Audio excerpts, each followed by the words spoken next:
बिस्मिल्लाहिर्रहमानिर्रहीम। बोलते कालम के साथ मैं आमिर रज़ा खान। और ईरान पर एटमी हमला या ईरान का यूरेनियम अफज़ोदा करने का जो प्रोसेस है उसको ख़त्म करना जो है वो अमेरिका का इरादा था।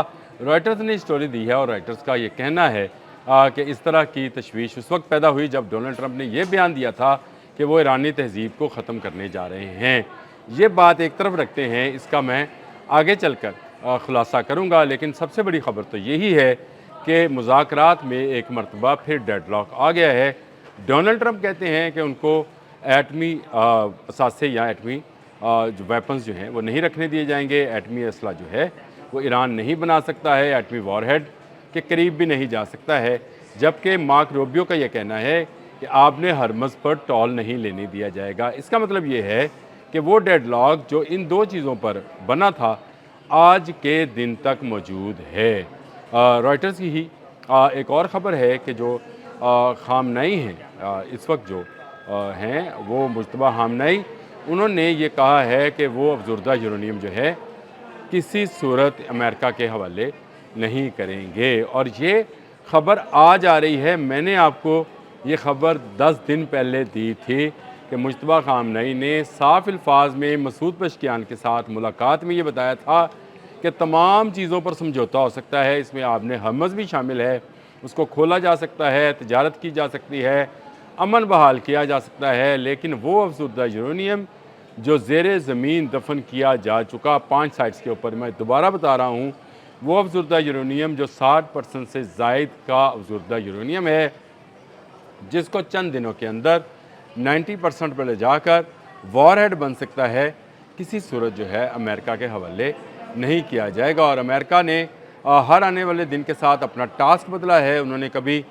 ये कहा कि वो रजीम चेंज करना चाहते हैं, फिर उन्होंने कहा कि वो जो है अपने टारगेट्स अचीव कर चुके हैं, क्योंकि अली खामनेई को जो है वो शहीद कर चुके थे। मुज्तबा खामनेई के आने के बाद पॉलिसी बरकरार रही। फिर उन्होंने कहा मिज़ाइल उसके सिस्टम को जो है और उसकी बैटरीज़ को जो है ख़त्म कर दिया गया। ईरान ने साबित किया कि वो मिज़ाइल बना भी रहा है और उसमें जिद्दत भी ला रहा है। फिर कहा गया कि इनको एटमी वॉरहेड नहीं बनाने दिए जाएंगे। लेकिन अब यहाँ पर आकर डेडलॉक है। ये ठीक है कि पूरी दुनिया जो है पाकिस्तान समेत इस कोशिश में है कि किसी तरीके से ये जंग टले, आपने हरमज़ खुले, गल्फ़ का एरिया जो है वो तजारत के लिए दोबारा बहाल हो तो दुनिया को चैन आए। लेकिन इसी दौरान एक ख़बर ये भी आई कि जो तहज़ीब को तबाह करने वाली बात है वो इसलिए की गई कि अमेरिका तैयारी कर रहा था ईरान पर एटमी हमला करने की। ये भी यूरोप को खदशा था। यूरोपियंस यूनियन ने इस हवाले से अमेरिकन वजारत ख़ारजा को एक ख़त भी लिखा था, लेकिन इस ख़त का जवाब कोई नहीं आया था कि क्या डोनाल्ड ट्रंप की इस बात का मतलब ये है कि ईरान पर एटमी हमला किया जा सकता है। लेकिन ये बात हकीकत है कि यूरेनियम की हासिल करने के लिए अमेरिका एक बड़े हमले की प्लानिंग आज भी कर रहा है और इस प्लानिंग के पीछे इज़राइल भी मौजूद है। मुत्तहिदा अरब अमारात में बनने वाली नई एयर स्ट्रिप्स और नई एयर बेसिस जो हैं इस बात का सबूत है कि वो ईरान पर हमला करने की तैयारी कर रहे हैं। लेकिन इसके साथ साथ मुज़ाकरात हैं जिसके बारे में हर छठे सातवें दिन आकर डोनाल्ड ट्रंप ये खुशखबरी देते हैं कि मुज़ाकरात जो हैं वो फाइनल स्टेजेस पर हैं। ईरान मान रहा है हमारी बात और हम इनके साथ जाकर मुज़ाकरात कर रहे हैं। लेकिन नतीजा क्या निकलता है? नतीजा निकलता है एक बड़े डेडलॉक की सूरत में। इस सिलसिले में पूरी दुनिया जो है इस वक्त उसकी नज़रें पाकिस्तान की जानिब हैं। पाकिस्तान सालिसी का किरदार अदा कर रहा है और पाकिस्तान ये चाहता है कि किसी तरीके से ये बात ख़त्म हो जाए और ये जंग ख़त्म हो जाए और इसके बाद दुनिया में अमन कायम हो। लेकिन ना अमेरिका जो है इस तरफ आ रहा है, ना इज़राइल आता है। वो सिर्फ अफज़ुर्दा यूरेनियम हासिल करना चाहते हैं जिसके हसूल के लिए ईरान ने 50 साल लगाए हैं। इस हद तक यूरेनियम अफज़ुर्दा करने के कि वो एटमी वॉरहेड बना ले, उसके 50 साल की मेहनत है और इस मेहनत को वो ज़ाया नहीं करना चाहते हैं।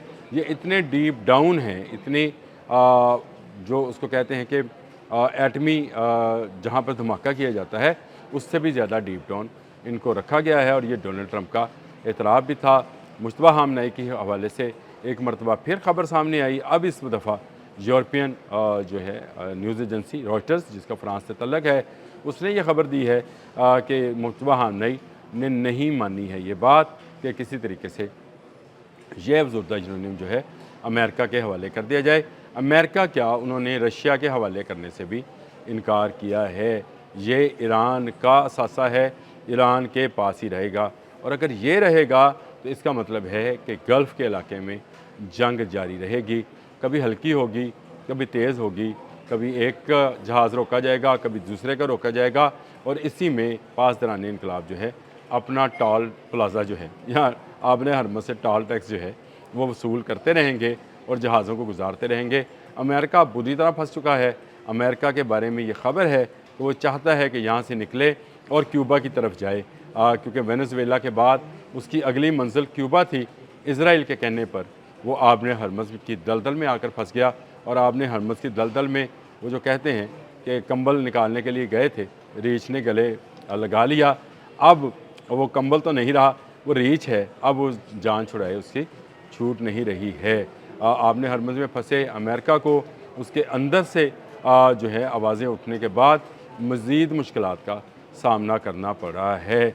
अमेरिकन सिस्टम में, अमेरिकन माशरे के अंदर जो तफरीक है वो आहिस्ता आहिस्ता बढ़ती चली जा रही है। अभी जो वाक़या वहाँ पर एक मुस्लिम कम्युनिटी सेंटर और मदरसे के ऊपर फायरिंग वाला है, जिसमें 17 और 16 साल के बच्चे हैं, उन्होंने आकर फायरिंग की है। इससे आप अंदाज़ा कर सकते हैं कि वहाँ पर मुनाफरत और तफरीक जो है वो किस तेज़ी के साथ फैल रही है। और इस तेज़ी के साथ तफरीक फैलने का मतलब ये है कि ख़ुद अमेरिका अंदर से टूट रहा है।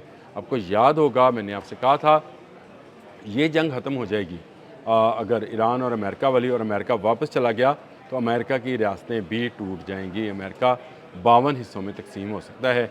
अब रियासतें ख़ुद मुख्तारी का ऐलान भी कर सकती हैं। ये सूरत हाल आपको वहाँ पर नज़र आती है। हर आने वाले दिन के साथ जो भी कंपनी वहाँ पर सर्वे करती है तो बताती है कि रिपब्लिकन्स का जो ग्राफ है वो नीचे गिरता चला जा रहा है, और इसका नतीजा ये है कि डोनाल्ड ट्रंप जो है ज़्यादा फ्रस्ट्रेशन का शिकार हैं। डोनाल्ड ट्रंप के साथ साथ उनकी टीम जो है वो भी फ्रस्ट्रेशन का शिकार है। फ्रस्ट्रेशन क्यों ना हो कि ईरान किसी सूरत झुकने को तैयार नहीं है, और अफज़ुर्दा यूरेनियम उसको देने के लिए वो किसी सूरत मान नहीं रहा है। अमेरिका हर आने वाले दिन के साथ धमकी लगाता है, कभी कहता है मैंने पाकिस्तान के कहने पर, कभी कहता है कतर, बहरीन और सऊदी अरब के कहने पर जंग को टाल रहा है। असल बात यह है कि अब अमेरिका में वो ताकत नहीं रही है जिसका इजहार वो 28 फरवरी से पहले किया करता था। उसका ख्याल था कि एक अब्राहम लिंकन जो है वो पूरे ईरान को फ़तह कर सकता है, लेकिन अब्राहम लिंकन गया, जराल्ड आर फोर्ड गया, आजकल जॉर्ज डब्ल्यू बुश वहाँ पर मौजूद है। इसके बावजूद ईरान किसी सूरत झुकने को तैयार नहीं है। लेटेस्ट खबर ये है कि ईरान इन मुज़ाकरात में यूरेनियम पर बात करने के लिए तैयार ही नहीं है। यूरेनियम की अफज़ुर्दगी रुक सकती है, वॉरहेड ना बनाने की गारंटी दी जा सकती है, लेकिन अफज़ुर्दा यूरेनियम जो है जिसकी टेक्नोलॉजी डोनाल्ड ट्रंप के बकौल सिर्फ चीन और अमेरिका के पास है वहाँ से निकालने की, या फिर वहाँ से धमाका किया जा सकता है, मेरा ख्याल ये है वो और किसी के पास नहीं है। इस हवाले से कोई प्लानिंग जो है अमेरिका के पास नहीं है, लेकिन ईरान सारी चीज़ों को प्लान किए बैठा है। उसको पता है कि आने वाले दिनों में सियासत में कौन सा कार्ड खेलना है। यूरेनियम ऐसा कार्ड है, जिस दिन ईरान ने यह कार्ड शो किया उस दिन ईरान की शामत आ जाएगी। याद रखिए, इजराइल ईरान को नहीं छोड़ेगा। अब तक के लिए इतना ही। अल्लाह हाफ़िज़।